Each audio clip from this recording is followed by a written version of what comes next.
See, the thing is, our true dharma, our personal role in the evolution of things. Dharma, spelled Dharma. Dharma. Dharma. Dharma. Dharma.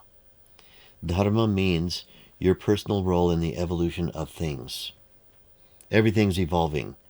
What's your personal role in that evolution? What are you bringing about? Sometimes people think my dharma, my personal role in the evolution of things, is to be what my profession is. I'll be a horticulturalist.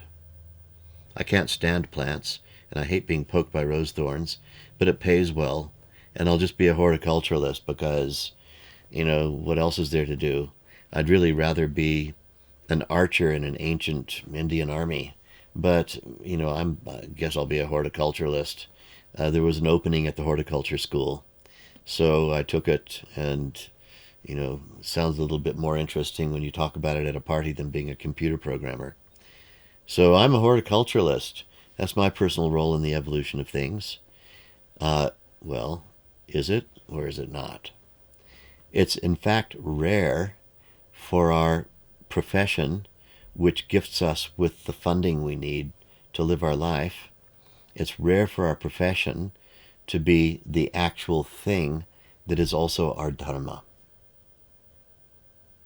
It's enough if what we do for our profession is, first of all, not bringing any harm to the world, and secondly, it is providing us with the funding.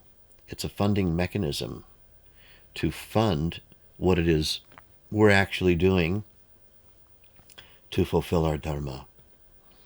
And so maybe you're a horticulturalist. Maybe you're not even that great at horticulture, but people love to come to you for their horticulture needs because they just love interacting with you. Maybe that interaction with you satisfies part of the demand for dharma, your personal role in the evolution of things.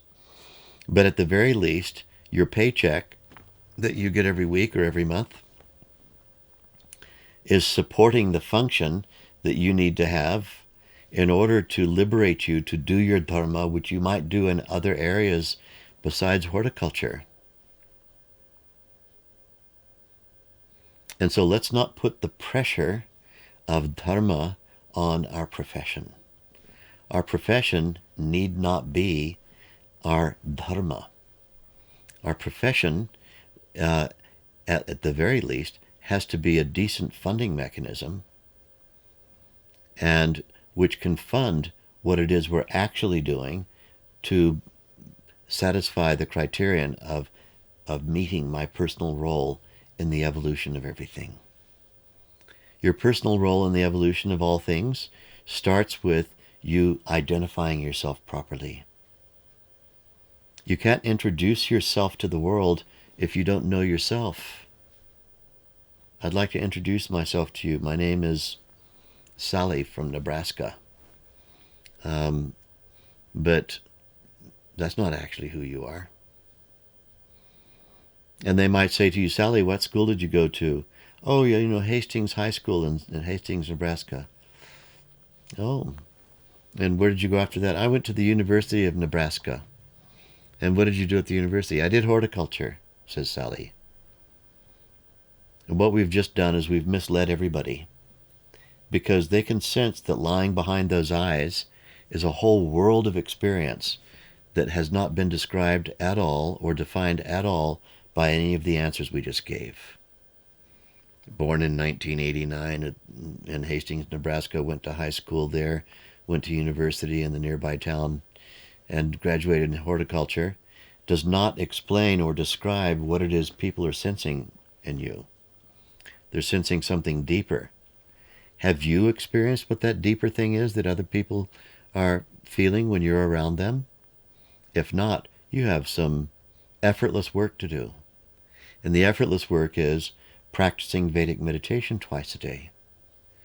When you practice Vedic meditation twice a day, you make the great discovery of what you actually are deep inside. the field of infinite creative intelligence, the field that's infinitely capable, infinitely stable, infinitely adaptable, able to meet any demand with an abundance of creativity and energy, able to make high-speed and accurate decisions and stay calm under pressure. Your capability base is explainable by your deep inner consciousness. So then the next time somebody says to you, "Hi, what's your name?" You say, "My name's Sally," and "Oh, tell me your story." "I'm a Vedic meditator. I also graduated from the University of Nebraska and did horticulture, but that doesn't really define me. What seems to define me is what I experience every day when I meditate. And it's absolutely fantastic, by the way. Have you ever tried it?" This is going to be Sally's new answer. Because if we, in fact, only use these superficialities to describe ourselves, and one of the superficialities is my profession, I like the old-fashioned word occupation. How do you occupy your time? Rather than, what is it that defines you being whatever it is you do for a funding mechanism? Funding mechanisms cannot possibly completely define or describe us. We need something deeper. And we need that not just for our social interactions, but for the satisfaction of ourself. So let's start off with making a distinction between what it is you do for funds and what it is you are. The difference between being and doing.